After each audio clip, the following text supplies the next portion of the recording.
ಉಜಿರೆಯಲ್ಲಿ ನೂತನವಾಗಿ ಅಥವಾ ನವೀಕೃತಗೊಂಡು ಉದ್ಘಾಟನೆಗೆ ಸಿದ್ಧಗೊಂಡಿರ್ತಕ್ಕಂತಹ ಉಜಿರೆಯ ಸಂತ ಅಂತೋನಿ ಚರ್ಚಿನ ಕಾರ್ಯಕ್ರಮಕ್ಕೆ ಎಲ್ಲ ರೀತಿಯಾದಂತಹ ತಯಾರಿಗಳಾಗಿವೆ.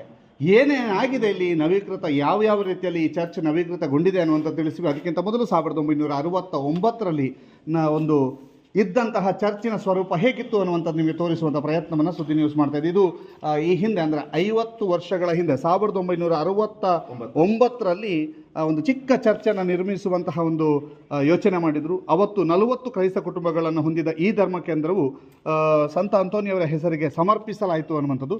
ನೋಡಿ, ಅವತ್ತಿನ ಚೇರ್ಗಳನ್ನೆಲ್ಲ ತಾವೀಗ ನೋಡ್ತಾ ಇದ್ರಿ. ಬಹಳ ವಿಶೇಷವಾಗಿ ಆಕರ್ಷಣೀಯವಾದಂಥ ಚೇರ್ಗಳು.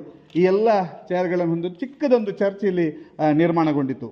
ಒಂದು ಪ್ರಾರ್ಥನಾಲಯ ಅನ್ನುವಂಥದ್ದು ಯಾವ ರೀತಿಯಾಗಿ ಆರಂಭದಲ್ಲಿ ನಿರ್ಮಾಣಗೊಂಡಿತ್ತು ಅನ್ನುವಂಥದ್ದನ್ನು ತಾವೀಗ ನೋಡ್ಬೋದು. ಈಗ ಇಲ್ಲಿಯ ಪ್ರಸ್ತುತ ಫಾದರ್ ಇದ್ದಾರೆ ಸರ್. ಅವತ್ತು 50 ವರ್ಷಗಳ ಹಿಂದೆ ಆದ ನಂತರ ಯಾವ ರೀತಿಯಾಗಿ ಡೆವಲಪ್ ಆಗ್ತಾ ಹೋಯಿತು ಚರ್ಚ್? 56 ವರ್ಷಗಳಾದವು. ಆವಾಗ ಇಲ್ಲಿಯೇ ಪೂಜೆ ನಡೀತಿತ್ತು. ಈ ಬಿಲ್ಡಿಂಗ್ನ ಆ ಬದಿಯಲ್ಲಿ ಅಲ್ಲಿ ಧರ್ಮಗುರುಗಳು ಸ್ಟೇ ಮಾಡ್ತಾಯಿದ್ರು, ರೆಸಿಡೆನ್ಸ್. ಹಾಗೆ ಅದರ ನಂತರ ಒಂದು 10 ವರ್ಷಗಳಲ್ಲಿ ನಮ್ಮ ಅನುಗ್ರಹ ಇಂಗ್ಲೀಷ್ ಮೀಡಿಯಂ ಶಾಲೆ, ತಾಲೂಕಿನಲ್ಲೇ ಪ್ರಥಮವಾದ ಇಂಗ್ಲೀಷ್ ಮೀಡಿಯಂ ಶಾಲೆ ಅವರಿಂದಲೇ EP ಡಯಸ್ ರವರು ಇಲ್ಲಿ ಪ್ರಾರಂಭ ಮಾಡಿದ್ದು. 1995ರಲ್ಲಿ ಚರ್ಚ್ ಮತ್ತು ಕುಟುಂಬಗಳು ಜಾಸ್ತಿ ಆದವು. ನಮಗೆ ಈ ಜಾಗ ಸಾಕಾಗ್ತಿರ್ಲಿಲ್ಲ. ಹಾಗೆ ಅದನ್ನು ಮನಗಂಡು ಹೊಸ ಚರ್ಚ್, ಈಗಿರುವ ಚರ್ಚ್ ಅದನ್ನೇ ನಾವು ನವೀಕರಣ ಮಾಡಿದ್ದೇವೆ. ಅದನ್ನು ಕಟ್ಟಿಸಿದ್ದು 95ರಲ್ಲಿ. ಆ ಚರ್ಚ್ ತೋರಿಸ್ಬೋದು? ತೋರಿಸ್ತೇವೆ. ನೋಡಿ, ಅಲ್ಲೀಗ ನಾವು ಸ್ಟ್ಯಾಚ್ಯುಗಳನ್ನು ಇಡ್ತೇವೆ ಹೊಸತು. ಅಲ್ಲಿ ಇದು ವೆಲ್ಲಂಕನಿ ಮಾತೆಯ ಸ್ಟ್ಯಾಚ್ಯು, ಅದನ್ನು ಪ್ರತಿಷ್ಠಾಪನೆ ಮಾಡಲಿಕ್ಕೆ ಇದೆ. ಅದು ಸಂತ ಅಂತೋನಿಯವರ ಸ್ಟ್ಯಾಚ್ಯು. ಅದು ಎರಡನ್ನೂ ಅಲ್ಲಿ ಗೋಪುರದ ಮುಂದುಗಡೆ ಪ್ರತಿಷ್ಠಾಪನೆ ಮಾಡಲಿಕ್ಕೆ ಇದೆ. ಹಾಗೆಯೇ ಇಲ್ಲಿ ಇದ್ದಾರೆ ನೋಡಿ, ಈ ನಮ್ಮ ಫೌಂಡರ್ನ ಫಸ್ಟ್ ಇದು ಪ್ರತಿಮೆ. ಒಂದು ನಿಮಿಷ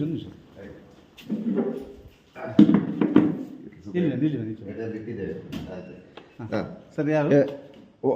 ನಮ್ಮ ಚರ್ಚಿನ ಸ್ಥಾಪಕರು ಫಾದರ್ EP ಡಯಸ್ ಅವರ ಒಂದು ಬರ್ಸ್ಟ್ ಪ್ರತಿಮೆಯನ್ನು ನಾವು ಅಲ್ಲಿ ಪ್ರತಿಷ್ಠಾಪನೆ ಮಾಡ್ತೇವೆ. ಕೆಲಸ ನಡೀತಾ ಇದೆ, ಸಿದ್ಧತೆ ಆಗಲಿಲ್ಲ.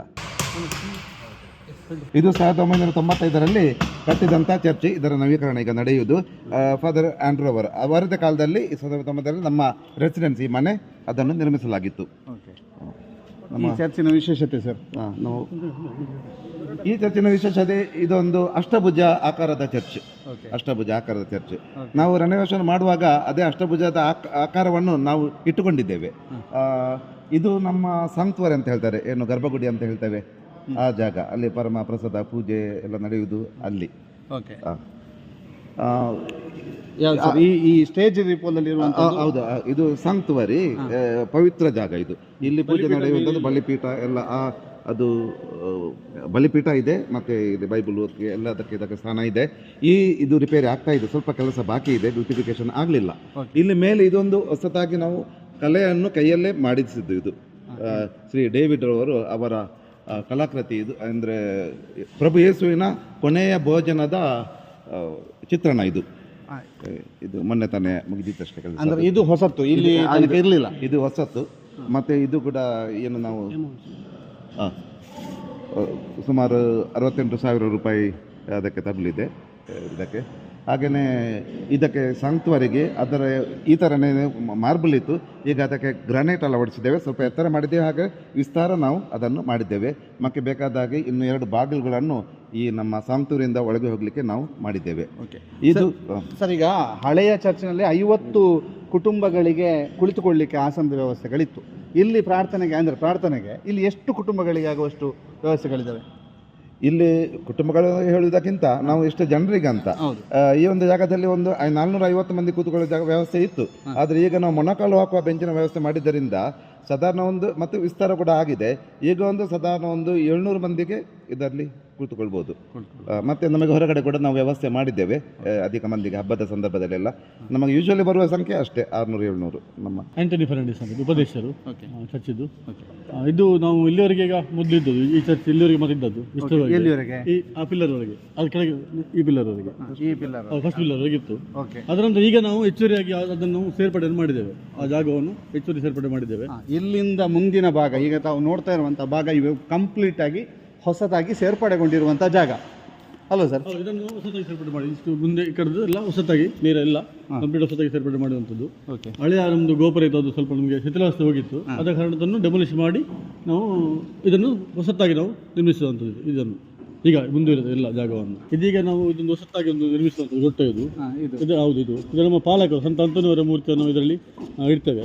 ಅದು ಹೊಸ ಮೂರ್ತಿ, ಅದನ್ನು ನಾವು ಕಲ್ಕತ್ತಾದಿಂದ ನಾವು ತರಿಸಿದಾಗಿದೆ ಇದು ಈ ಪ್ಲೇಸನ್ನು. ಅದೇ ರೀತಿ ಆ ಕಡೆ ಉಂಟು, ಇದು ಪ್ರಮುಖ ನಮ್ಮ ದ್ವಾರ, ಇಲ್ಲಿ ಪ್ರಮುಖ ದ್ವಾರ ಇದು. ಈಗ ಹಳೆಯ ಚರ್ಚ್ ಈ ರೀತಿ ಇರಲಿಲ್ವಾ? ಈ ರೀತಿ ಇರಲಿಲ್ಲ, ಹಳೆ ಸರ್ತಿ ಈ ರೀತಿ ಇರಲಿಲ್ಲ. ಇದು ಹೊಸತಾಗಿ ಮಾಡೋದು ಎಲ್ಲ, ಇದೆಲ್ಲ ಹೊಸತ್ತೆ ಕಂಪ್ಲೀಟ್ ಆಗಿ ಹೊಸತಾಗಿ ಮಾಡಿದ್ದು, ಹೊಸ ಲುಕ್, ಹೊಸ ದ್ವಾರ ಎಲ್ಲ ಹೊಸ ಲುಕ್ ಇದು. ಮತ್ತು ಈ ಕಡೆ ಇದೆ ಇನ್ನೊಂದು ಇದು ಉಂಟು, ರೊಟ್ಟ ಉಂಟು ಇಲ್ಲಿ ಈ ಕಡೆ ನಮ್ಮ ಕಿರಪೆ.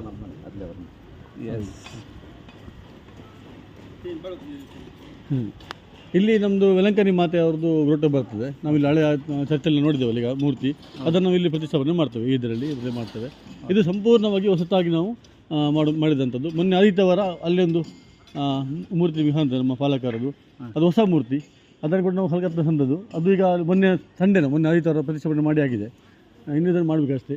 ಮೇಲಿದೆಲ್ಲ ಈ ಗೋಪುರ ಹೊಸತಾಗಿ ನಿರ್ಮಿತವಾದದ್ದು, ಎಲ್ಲ ಸಂಪೂರ್ಣವಾಗಿ ಹೊಸ ನಿರ್ಮಿತವಾದಂಥ ಹೊಸ ಶೈಲಿಯಲ್ಲಿ ಮಾಡಿದಾಗಿದೆ. ಓಕೆ, ಎಷ್ಟು ವೆಚ್ಚದಲ್ಲಿ ಸರ್ ಇಡೀ ಒಂದು ನವೀಕರಣ ಕಾರ್ಯ? ಅದು 1,20,00,000 ಅಂದಾಜು ಮೊತ್ತ. 1,20,00,000. ಹೌದು, ಇದು ನಮ್ಮ ಎಲ್ಲ ದಾನಿಗಳ ನೆರವಿನಿಂದ ಮಾಡಿದ್ದಲ್ಲ. ನಮ್ಮ ಚರ್ಚಿನ ಕುಟುಂಬಸ್ಥರು ಹೆಚ್ಚಾಗಿ ಅದನ್ನು ನಮಗೆ ಕೊಟ್ಟಿದ್ದಾರೆ, ಮನಪೂರ್ವಕ ಕೊಟ್ಟಿದ್ದಾರೆ.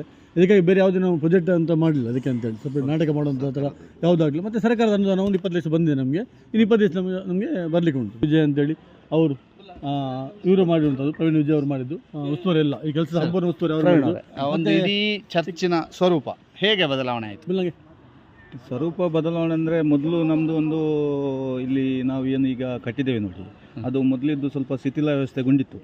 ಉಳ್ಳುವಾಗ ಅದರಲ್ಲಿ ನಮಗೆಲ್ಲ ಈ ಕ್ರಿಸ್ಮಸ್ ಸಂದರ್ಭದಲ್ಲೆಲ್ಲ ಲೈಟಿಂಗ್ಸ್ ಎಲ್ಲ ಹಾಕುವಾಗ ಎಲ್ಲ ಸ್ವಲ್ಪ ಶೇಕ್ ಆಗುವಂಥದ್ದು ಇದೆಲ್ಲ ಇತ್ತು.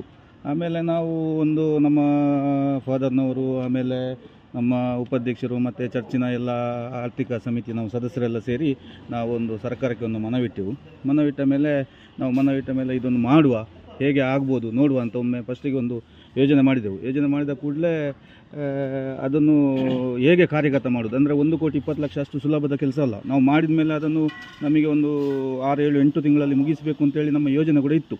ಹಾಗೆ ನಾವು ಅದನ್ನು ನಮಗೆ ಸರ್ಕಾರ ಕೂಡಲೇ ಸ್ಪಂದನೆ ಮಾಡಿ, ಅದಕ್ಕೆ ನಮ್ಮ ಉಪಾಧ್ಯಕ್ಷರು ಅದನ್ನು ಭಾರಿ ಬೆನ್ನು ಹತ್ತಿ ಅದರ ಹಿಂದೆ ಓಡಿದ ಕಾರಣ ನಮಗೆ ಇಷ್ಟು ಸುಲಭ ಕೆಲಸ ಮಾಡಲಿಕ್ಕೆ ಸ್ಟಾರ್ಟ್ ಆಯಿತು. ಆಮೇಲೆ ನಾವು ಅದನ್ನು ಒಂದು ಹಂತವಾಗಿ ಅದನ್ನು ಡೆಮೊಲಿಷ್ ಮಾಡಿ ಸ್ಟಾರ್ಟ್ ಮಾಡಿದ ಮೇಲೆ ನಮ್ಮ ಚರ್ಚಿನ ಎಲ್ಲ ನಮ್ಮ ಚರ್ಚಿಗೆ ಸಂಬಂಧಪಟ್ಟವರು, ಅದು ನಾವು ಆಲೋಚನೆ ಮಾಡಲಿಲ್ಲ, ಅಂದರೆ ಇಷ್ಟು ದುಡ್ಡು ನಮಗೆ ಅವರು ಕೊಡ್ಬೋದು ಅಂತೇಳಿ. ನಾವು ಎಕ್ಸ್ಪೆಕ್ಟ್ ಮಾಡಿದಂಥ ಜಾಸ್ತಿ ನಮಗೆ ನಮ್ಮ ಈ ಚರ್ಚಿನ ಎಲ್ಲ ನಮ್ಮ ಇವತ್ತು ಭಕ್ತಾದಿಗಳು ನಮಗೆ ಕೊಟ್ಟು ಸಹಕರಿಸಿದ್ದಾರೆ. ಆಮೇಲೆ ನಮ್ಮ ಈ ಒಂದು ಕಾಂಟ್ರಾಕ್ಟ್ ಕೆಲಸ ಮಾಡಿದವರು ಅನಿಲ್ ಡಿಸೋಜ ಅಂತ SCA ಕಾಂಟ್ರಾಕ್ಟ್ ಅವರು ಒಂದು ನಮಗೆ ಬೆಳಿಗ್ಗೆಯಿಂದ ಸಂಜೆ ತನಕ ಇಲ್ಲೇ ನಿಂತು ಎಲ್ಲ ಕೆಲಸ ಕಾರ್ಯಗಳನ್ನು ಅವರು ಯಶಸ್ವಿಯಾಗಿ ನಿರ್ವಹಿಸಿದ್ದಾರೆ. ಇನ್ನೊಂದು 2-3 ದಿವಸದ ಕೆಲಸದಲ್ಲಿ ನಮ್ಮದು ಅಂದರೆ ಬರುವ ಸೋಮವಾರ ಒಂದು ಈಗ ಇಂಟರ್ಲಾಕ್ ಕೆಲಸ, ಆಮೇಲೆ ಕೆಲವು ಚಿಕ್ಕ ಫಿನಿಷಿಂಗ್ ಕೆಲಸಗಳು ಉಂಟು. ಒಂದು 2-3 ದಿವಸದಲ್ಲಿ ಕಂಪ್ಲೀಟ್ ಫಿನಿಶ್ ಆಗ್ತದೆ. ನಮ್ಮ ಉಜಿರೆಯ ಸಂತ ಅಂತೋನಿ ಚರ್ಚ್ ಭಾಳ ಪ್ರಸಿದ್ಧವಾದ ಚರ್ಚ್. ಇಲ್ಲಿ ಅನುಗ್ರಹ ಶಾಲೆ ಕೂಡ ಈ ಚರ್ಚಿನ ಆಡಳಿತ ಮಂಡಳಿಗೆ ಒಳಪಟ್ಟಿದೆ. ತಾಲೂಕಿನಲ್ಲಿ ಪ್ರಥಮ ಆಂಗ್ಲ ಮಾಧ್ಯಮ ಶಾಲೆ ಅನುಗ್ರಹ ಆಂಗ್ಲ ಮಾಧ್ಯಮ ಶಾಲೆ ಇಲ್ಲಿ ಇದೆ ಅಂತಾಗೋಸ್ಕರ ಹಲವಾರು ಕ್ರೈಸ್ತ ಕುಟುಂಬಗಳು ಇಲ್ಲಿ ಬಂದು ನೆಲೆಸಿದ್ದಾರೆ. ಒಳ್ಳೆಯ ಶಿಕ್ಷಣ ಇಲ್ಲಿ ದೊರಕ್ತದೆ ಅಂತ. ಚರ್ಚಿನ ಈ ದುರಸ್ತಿಯ ಕೆಲಸದ ಜೊತೆಗೆ ನಮ್ಮ ಶಾಲೆಯ ಕ್ರೀಡಾಂಗಣದ ವಿಸ್ತೀರ್ಣದ ಕೆಲಸ ಹಾಗೂ ಕಾಂಪೌಂಡ್ ವಾಲಿನ ಕೆಲಸ ಹಾಗೂ ಮಕ್ಕಳಿಗೆ ಕ್ರೀಡೆಯ ಸಮಯದಲ್ಲಿ ವೀಕ್ಷಿಸಲು ಒಂದು ಪೆವಿಲಿಯನ್, ಈ ಕೆಲಸ ಕಾರ್ಯಗಳು ಕೂಡ ನಡೀತಾ ಇವೆ. ಎಲ್ಲರಿಗೂ ಇಲ್ಲಿ ಸಹಕಾರವನ್ನು ಕೊಡ್ತಾ ಇದ್ದಾರೆ. ನಮ್ಮ ಎಲ್ಲ ಕಾರ್ಯಕ್ರಮಗಳಿಗೆ ಎಲ್ಲರ ಸಹಕಾರವಿದೆ. ನಮ್ಮ ಕಾಂಟ್ರಾಕ್ಟರ್ ಇದ್ದಾರೆ ಅನಿಲ್ ಡಿಸೋಜ ಅಂತೇಳಿ, ಇಲ್ಲಿ ನಮ್ಮೊಟ್ಟಿಗೆ ಇದ್ದಾರೆ. ಇದನ್ನು ನಾವು ಮಾರ್ಚ್ ಎಂಡಿಗೆ ನಾವು ಸ್ಟಾರ್ಟ್ ಮಾಡಿದ್ದು, ಇದನ್ನು ಕೆಲಸ ಸ್ಟಾರ್ಟ್ ಮಾಡಿದ್ದು. ಬರೀ 9 ತಿಂಗಳಲ್ಲಿ ನಮಗೆ ಕಲ್ಲುಗಳು ಅವರಿಗೆ ಸಮಸ್ಯೆ ಇದ್ದರೂ ಕೂಡ, ಮತ್ತು ಕಾರ್ಮಿಕ ಕೊರತೆ ಇದ್ದರೂ ಕೂಡ, ಇವರೊಂದು ಬೆನ್ನು ಹತ್ತಿ ಅದರ ಹಿಂದೆ ನಿಂತು 9 ತಿಂಗಳಲ್ಲಿ ಇದನ್ನು ಫಿನಿಶ್ ಮಾಡುವಲ್ಲಿ ಇವ್ರದ್ದು ಕಾರ್ಯ ಕೂಡ ತುಂಬ ಇದೆ. ಅದರ ಹಿಂದೆನೇ ಇದ್ದಾರೆ ಅವರು. ಹಾಗೆ ಇವರಿಗೂ ಕೂಡ ಧನ್ಯವಾದ ಹೇಳ್ತೇವೆ ನಾವು ಚರ್ಚೆ ಆಡಳಿತ ಮಂಡಳಿ ಪರವಾಗಿ. ಯಾಕಂದರೆ ಸುಲಭ ಇಲ್ಲ 9 ತಿಂಗಳಲ್ಲಿ ಫಿನಿಶ್ ಮಾಡಲಿಕ್ಕೆ. ಸೊ ಅವ್ರ ಹತ್ರ ಮಾತಾಡೋದು ಅಭಿಪ್ರಾಯ ಹೇಳಿ. ಮಾರ್ಚ್ 23 ಆರಂಭವಾಗಿ ಶಿಲಾನ್ಯಾಸ ಕೆಲಸವು ಆರಂಭವಾಯಿತು. ಅದರ ಮೇಲೆ ಆದಷ್ಟು ಬೇಗ ಈ ಕೆಲಸವನ್ನು ಮುಗಿಸಬೇಕಂತ ನನ್ನಲ್ಲಿ ಇವರು ಮನವಿ ಮಾಡಿದ ಕೂಡಲೇ ನಾನು ಈ ಕೆಲಸವನ್ನು ಪ್ರಾರಂಭ ಮಾಡಿದೆ. ಅದು ಈ 9 ತಿಂಗಳಲ್ಲಿ ಈ ಕೆಲಸವನ್ನು ಸಂಪೂರ್ಣ ಮಾಡಲಿಕ್ಕೆ ನನಗೆ ಈ ಎಲ್ಲ ಆಡಳಿತ ಮಂಡಳಿ ಹಾಗೂ ಧರ್ಮಗುರುಗಳು ನನಗೆ ಸಹಕಾರ ಕೊಟ್ಟು ಇದಕ್ಕೆ ನಾನು ಇವರಿಗೆಲ್ಲರಿಗೂ ನಾನು ಅಭಿನಂದನೆ ಸಲ್ಲಿಸ್ತೇನೆ. ನಮ್ಮ ಈ ಚರ್ಚಿನ ಈ ಕಾಮಗಾರಿಯ ಈಗ ತುಂಬ ಹಣದ ಅವಶ್ಯಕತೆ ತುಂಬ ಗ್ಯಾರಂಟಿ ಉಂಟು. 1,20,00,000 ಅಂದರೆ ಸಣ್ಣ ಮೊತ್ತ ಅಲ್ಲ. ಈಗ ನಾವು ಹೇಳಿದ್ದೇವೆ, ಇದರ ಹಿಂದೆ ಬಿದ್ದವರು ನಮ್ಮ ಅರಿವು ಸಂದೇಶಿಸಿದ ಇವರು ಅದನ್ನು ಸಂಪೂರ್ಣವಾಗಿ ಅದರ ಹಿಂದೆ ಬಿದ್ದು ಈ ಚರ್ಚಿನ ಧರ್ಮಗುರುಗಳಾಗಲಿ, ಪಾಲನಾ ಪರಿಷತ್ ಆಗಲಿ, ಆರ್ಥಿಕ ಸಮಿತಿ ಸದಸ್ಯರೊಟ್ಟಿಗೆ ಇವರ ಪಾತ್ರ ಮಹತ್ವ. ಯಾಕೆಂದರೆ ಎಲ್ಲರನ್ನು ಸಂಪರ್ಕ ಮಾಡುವಂಥದ್ದು, ಕೋಆರ್ಡಿನೇಟ್ ಮಾಡೋದು, ಅವರಿಗೆ ಹಣ ತರಿಸುವಂಥ ಕೆಲಸವನ್ನು ಇವರು ಮಾಡಿದ್ದಾರೆ. ಮತ್ತು ಈ ಪ್ರಾಜೆಕ್ಟ್ ಆಗುವಾಗ ನಾವು ಮೊದಲು ಮಾಡಿದ ಪ್ರಾಜೆಕ್ಟ್ ಎಸ್ಟಿಮೇಟ್ ಏನಿದೆ ಅದರ ಹೊರತು ತುಂಬ ಕೆಲಸ ಎಕ್ಸ್ಟ್ರಾ ಆಗಿದೆ. ಆ ಎಕ್ಸ್ಟ್ರಾ ಕೆಲಸ ಏನಾಗಿದೆ ಅದರ ಎಲ್ಲ ಒಂದು ಕ್ರೆಡಿಟ್ ಹೇಳ್ತಾರೆ. ಅದಕ್ಕೆ ಸಂಪನ್ಮೂಲ ವ್ಯವಸ್ಥೆ ಮಾಡುವಂಥದ್ದೆಲ್ಲ ಇವರು ಮಾಡಿದ್ದಾರೆ. ಸೊ ಅವರಿಗೂ ಕೂಡ ನಾವು ಚರ್ಚೆ ಆಡಳಿತ ಮಂಡಳಿ ಪರವಾಗಿ, ಅವರು ಕೂಡ ನಮ್ಮ ಸದಸ್ಯರೇ, ಹಾಗೆ ಅವರಿಗೂ ಕೂಡ ನಾವು ಒಂದು ಧನ್ಯವಾದವನ್ನು ಹೇಳಲಿಕ್ಕೆ ಇಷ್ಟಪಡ್ತೇವೆ. ನಮ್ಮ ಅನುಗ್ರಹ ಸಭಾಭವನವು 2018ರಲ್ಲಿ ಅದು ನಾವು ಉದ್ಘಾಟನೆ ಮಾಡುವಂಥದ್ದು. ಈಗ ಅದಕ್ಕೆ ನಾವು ಹೆಚ್ಚುವರಿಯಾಗಿ ಅಡುಗೆ ಬೇಕಾದ ಎಲ್ಲ ಸಾಮಗ್ರಿಗಳನ್ನು ಈಗ ಅಳವಡಿಸಲಾಗಿದೆ. ಹಾಗೂ ಹೆಚ್ಚುವರಿ ಬಿಲ್ಡಿಂಗನ್ನು ವಿಸ್ತರಿಸಲಾಗಿದೆ. ಸೊ 1,000 ಆಸನ ವ್ಯವಸ್ಥೆಯುಳ್ಳ ಒಂದು ಅನುಗ್ರಹ ಸಭಾಭವನ ಮತ್ತು ಅದಕ್ಕೆ ನೇರ ಸಂಪರ್ಕವನ್ನು ನಾವು ರಾಷ್ಟ್ರೀಯ ಹೆದ್ದಾರಿಯಿಂದ ಈಗ ಕೊಟ್ಟಿದ್ದೇವೆ. ಸೊ ಅದು ಕೂಡ ಇದರೊಟ್ಟಿಗೆ ಅದು ಕೂಡ ಕೆಲಸವನ್ನು ನಾವು ಕಂಪ್ಲೀಟ್ ಮಾಡ್ತಾ ಇದ್ದೇವೆ. ಈಗ ಪೇಂಟಿಂಗ್ ಕೂಡ ಆಗ್ತಾ ಉಂಟು, ಅಲ್ಲಿ ಪೇಂಟ್ ಕೂಡ ಆಗ್ತಾ ಉಂಟು. ಸೊ ಇದರ ಬಗ್ಗೆ ಕೂಡ ನಾವು ಹೇಳಿಕ್ಕೆ ಬರ್ತೇವೆ. ಉಜಿರೆಯ ಸಂತ ಆಂಥೋನಿ ಚರ್ಚ್ ಇದೀಗಾಗಲೇ ನವೀಕೃತಗೊಂಡು ಉದ್ಘಾಟನೆಗೆ ಸಜ್ಜಾಗಿದೆ. ಚರ್ಚ್ ಹೇಗಿದೆ ಮತ್ತು ಚರ್ಚಿನ ಒಳಭಾಗದಲ್ಲಿ ಏನೇನಾಗಿದೆ ಮತ್ತು 1969ರಲ್ಲಿ ನಿರ್ಮಾಣ ಆಗಿರುವಂತಹ ಒಂದು ಪುಟ್ಟ ಚರ್ಚಿನಿಂದ ಇಲ್ಲಿಯ ತನಕದ ಬೆಳವಣಿಗೆಗಳು ಹೇಗಾಯಿತು ಅನ್ನುವಂತಹದನ್ನು ವಿವರಿಸುವಂಥ ಪ್ರಯತ್ನವನ್ನು ಇಲ್ಲಿಯ ಉಪಾಧ್ಯಕ್ಷರುಗಳು, ಫಾದರ್ ಎಲ್ಲರೂ ಕೂಡ ಮಾಡಿದ್ದಾರೆ. ಅದರ ಜೊತೆಗೆ ನಡೆದಿನ ಕಾರ್ಯಕ್ರಮಕ್ಕೆ ಸರ್ವ ರೀತಿಯಲ್ಲೂ ಕೂಡ ಇವರು ತಯಾರಿಯಾಗಿದೆ. ಬಹಳ ವಿಜೃಂಭಣೆಯ ಕಾರ್ಯಕ್ರಮ, ಅದರ ಜೊತೆಗೆ ಬಹಳ ವೈಭವಯುತವಾದಂಥ ಕ್ರಿಸ್ಮಸ್ ಕೂಡ ಇಲ್ಲಿ ನಡೆಯಲಿಕ್ಕಿದೆ. ಪ್ರಸಾದ್ ಮತ್ತು ಹೆರಾಲ್ಡ್ ಪಿಂಟೋ ಜೊತೆಗೆ ದಾಮೋದರ ದೊಂಡೋಲೆ, ಸುದ್ದಿ ನ್ಯೂಸ್, ಉಜಿರೆ.